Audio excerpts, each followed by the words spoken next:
हर गांव-गांव में भेज के लोगों को, जो बीजेपी ने इस समय हमारे खिलाफ जो षड्यंत्र रच रखा है, हमें बदनाम करने की जो कोशिश कर रहे हैं, और 8 महीने से ऊपर हो गए, 9वां महीना चल रहा है और हमारी मांगों को नहीं सुना जा रहा है। तो बहुत बड़ा हिस्सा अभी भी उत्तर प्रदेश का ऐसा है जो इस आंदोलन को से पूरी तरीके से अवगत नहीं है। तो उन सब चीज़ों के लिए जो किसान मोर्चा है, इसने रणनीति तैयार की थी अभी 2 दिन पहले, और उस रणनीति में सभी लोगों ने आम राय बनाई कि अब लखनऊ में मोर्चा घेराबंदी होगी, जैसे अभी दिल्ली की घेराबंदी हुई है, और इस घेरेबंदी के बाद अलग अलग ज़िलों में जाकर जो ज़िले मुख्यालय हैं यहाँ पे मोर्चा, किसान मोर्चा के जो लोग हैं वो धरना प्रदर्शन करेंगे। आपको लगता है महाराज जी घेरने देंगे आपको? महाराज जी क्या करेंगे भाई, जेल ही तो भेजेंगे, जेल जाने के लिए हम तैयार हैं भाई। हमारे ऊपर धाराएं लगाएंगे उसके लिए भी हम तैयार हैं। हमारे पास और रास्ता क्या बचा है भाई। दिल्ली में 8 महीने से ऊपर हो गया हमें रुके हुए, और 9वां महीना चल रहा है। अभी तक सरकार की तरफ से हमें कोई भी सकारात्मक संदेश नहीं मिले हैं। तो जो इलाज हमने इनका बंगाल में किया था, वही इलाज हमें इनका लखनऊ में करना पड़ेगा। बाबा जी ज़्यादा से ज़्यादा ये कर सकते हैं कि हमारे घरों पे बुलडोज़र चलवा देंगे, हमारे ऊपर फर्जी धाराएं लगवा देंगे, तो उससे कोई फ़र्क नहीं पड़ना है। देखिए, मरना तो वैसे ही है, मरना तो हर किसी को एक दिन है, तो क्यों ना अपने हक के लिए कम से कम संघर्ष करके मरे। बुलडोजर क्यों कहते हैं? बुलडोजर से क्यों? बाबा खुद कह रहे हैं, बाबा ने खुद ट्वीट किया है कि भाई युवाओं के लिए जो संदेश दिया है, उत्तर प्रदेश की जनता के लिए संदेश दिया है कि अगर आप बीजेपी का विरोध करेंगे, माननीय मुख्यमंत्री जी का विरोध करेंगे, तो अपने घर पे बुलडोजर चलवाने के लिए तैयार रहें और फर्जी धाराएं लगवाने के लिए तैयार रहें। बाबा जी बिल्कुल मूड में है कि अगर किसी ने विरोध किया, इसी वजह से इन्होंने भी धारा 144 लगा रखी है लखनऊ में कि कोई भी दूसरी पार्टी का आदमी सम्मेलन ना कर पाए। और वहीं क्या होता है, बनारस में देखा होगा आपने, मोदी जी की जो रैली हुई थी BHU में, उसमें 6000 से ज़्यादा लोग इकट्ठे हुए।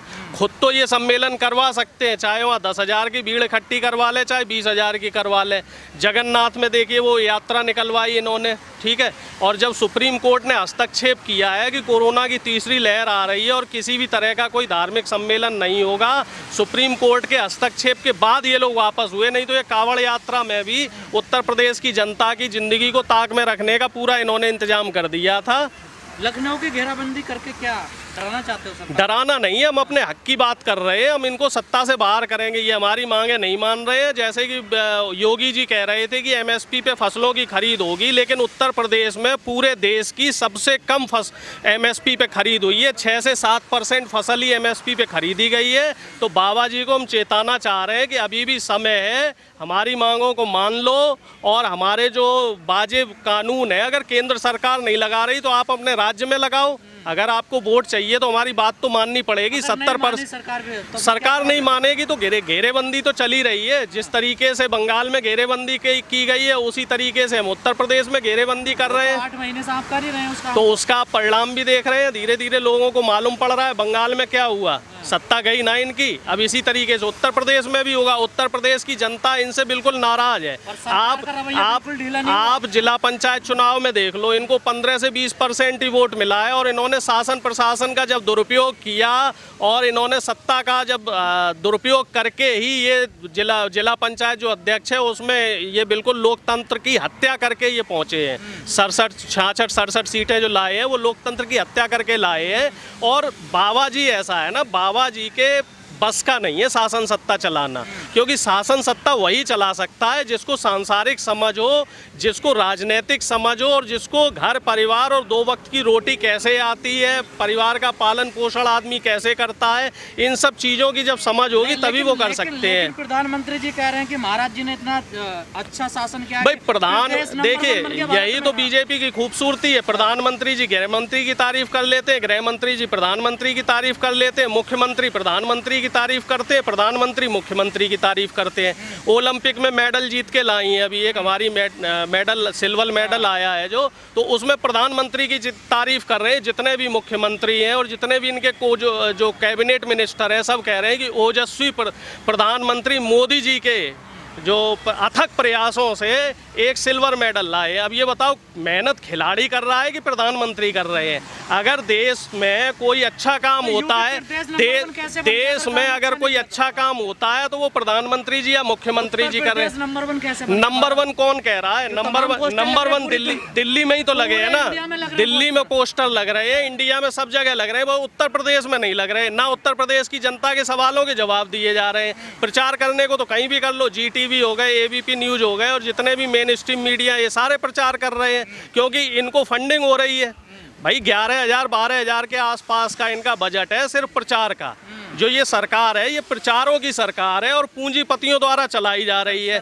सरकार आम जनता के लिए काम नहीं कर रही है। आप मुझे ये बताइए, 2 साल हो गए लेबर लॉ हटे हुए, उस दिशा में कोई काम हुआ है अभी? 4 लाख नौकरियां दे तो दी, कहाँ दी है नौकरियां? सारी नौकरियां बैनर में, पोस्टर में मिली है। जमीन पे आप बात कर लो, किसे नौकरी मिली है? युवा देख लो, अभी नौकरियों, जो अपनी नौकरियों के लिए युवा दिन में डेली जो है, अभी दिल्ली में भी इनके प्रोटेस्ट चल रहे थे और पुलिस द्वारा इनको भगाया जा रहा था।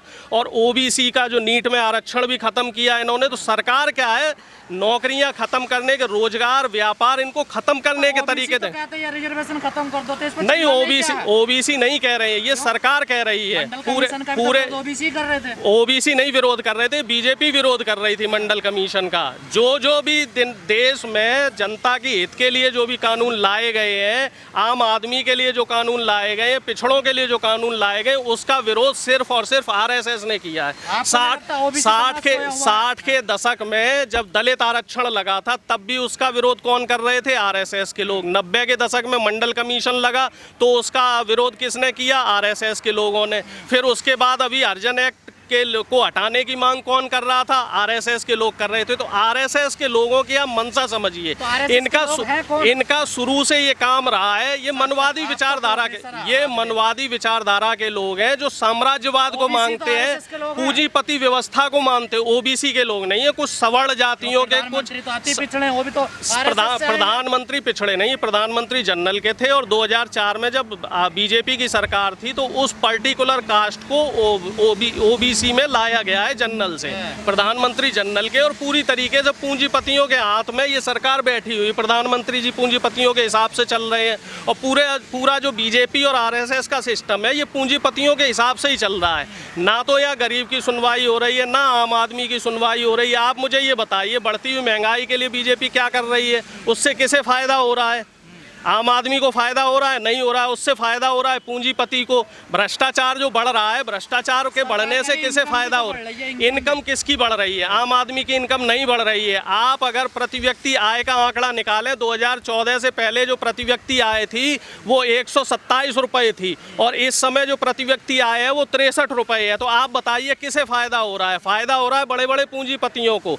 आप फोर्ब्स मैगजीन का आर्टिकल पढ़िए, पिछले 7 साल में जो देश के 100 बड़े पूंजीपति थे, उनकी आय 125% से लेकर 500% तक बढ़ गई है। अडानी जो देश के 20वें नंबर के रईस थे, वो दूसरे नंबर के रईस बन गए। तो किसे फायदा हो रहा है?